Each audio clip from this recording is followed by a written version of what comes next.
नमस्कार, आप देख रहे हैं स्वराज पोस्ट। मैं हूं ऋचा भिलारी। राहुल गांधी की यात्राएं हमेशा सुर्खियों में रहती है। कभी भारत जोड़ो यात्रा में जनता से जुड़ाव, कभी न्याय यात्रा में न्याय और अधिकार की लड़ाई, और अब वोटर अधिकार यात्रा, जहां राहुल गांधी विपक्ष को साथ लेकर सियासी मैदान में उतर चुके हैं।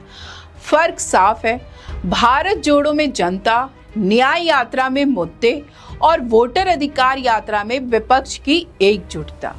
लेकिन क्या ये एकजुटता लंबे समय तक टिक पाएगी?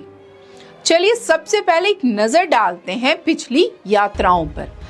भारत जोड़ो यात्रा का उद्देश्य था जनता से जुड़ना।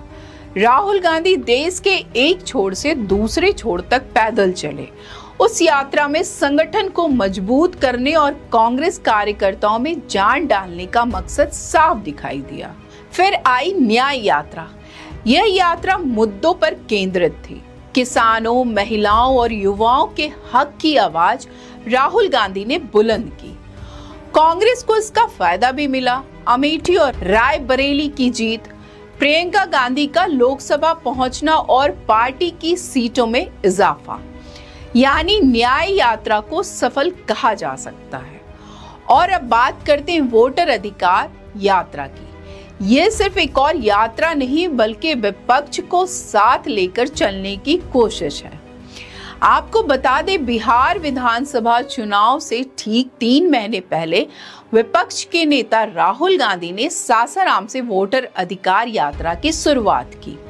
मंच पर लालू प्रसाद यादव, तेजस्वी यादव, कांग्रेस अध्यक्ष मल्लिकार्जुन खड़गे, वीआईपी प्रमुख मुकेश सहनी और वामपंथी नेता दीपांकर भट्टाचार्य भी मौजूद थे।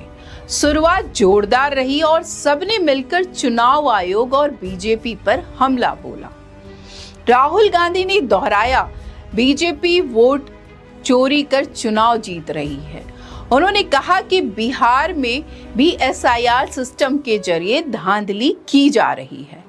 लालू यादव ने जनता से अपील की, चोरों को हटाइए, बीजेपी को भगाइए और लोकतंत्र बचाइए। वहीं तेजस्वी यादव अपने अंदाज में बोले, यहाँ वोट की चोरी नहीं, डबल धांधली हो रही है। मोदी जी बिहारियों को चूना लगाना चाहते हैं, लेकिन बिहार का बच्चा बच्चा इसका जवाब देगा। यात्रा दूसरे दिन औरंगाबाद पहुंची।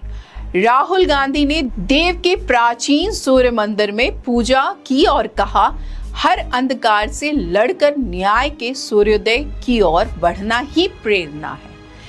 लेकिन इस बीच चुनाव आयोग भी एक्टिव हो गया। मुख्य चुनाव आयुक्त ज्ञानेश कुमार ने प्रेस कॉन्फ्रेंस कर राहुल गांधी के आरोपों को झूठा बताया और कहा, अगर सबूत है तो 7 दिन में हलफनामा दे, वरना पूरे देश से माफी मांगे।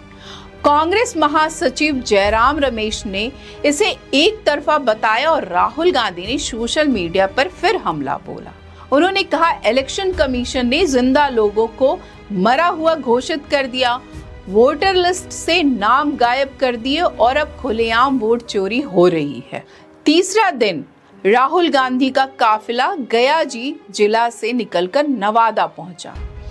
यहाँ राहुल गांधी ने बड़ी सभा को संबोधित करते हुए आरोप लगाया कि बिहार में लाखों मतदाताओं के नाम वोटर लिस्ट से गायब कर दिए गए हैं। उन्होंने कहा कि भाजपा और चुनाव आयोग की साझेदारी से यह साजिश की जा रही है। राहुल गांधी ने अपने भाषण में महाराष्ट्र का उदाहरण देते हुए दावा किया कि वहां करीब 1 करोड़ वोट चोरी हुए, लेकिन चुनाव आयोग यह तक नहीं बता पाया कि आखिर ये लोग कौन हैं।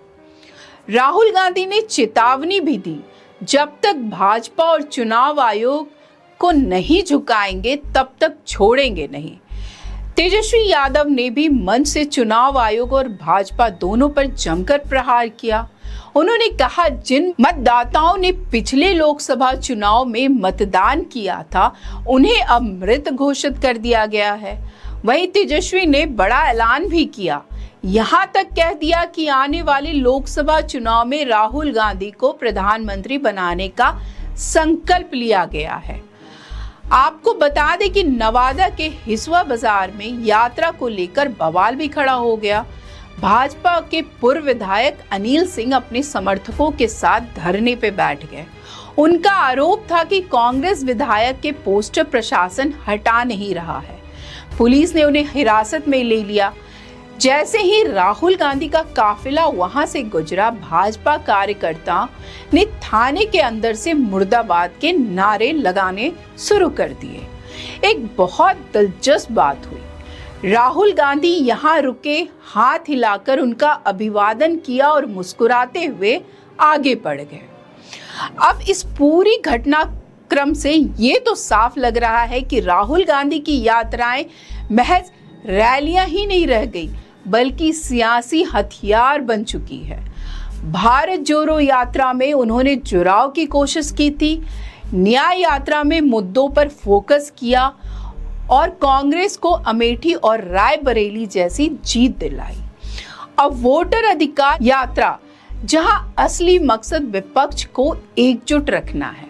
सवाल यही है, यह एकजुटता कब तक टिकी रहेगी और क्या ये यात्रा वाकई चुनावी नतीजे को बदल पाएगी? तो तस्वीर साफ है। सासाराम से शुरू हुई राहुल गांधी की वोटर अधिकार यात्रा सिर्फ बिहार की सड़कों पे नहीं, बल्कि दिल्ली की राजनीति और चुनाव आयोग के गलियारों तक गूंज रही है।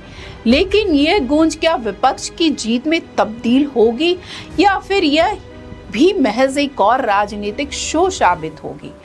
ये देखने के लिए हमें थोड़ा और इंतजार करना पड़ेगा।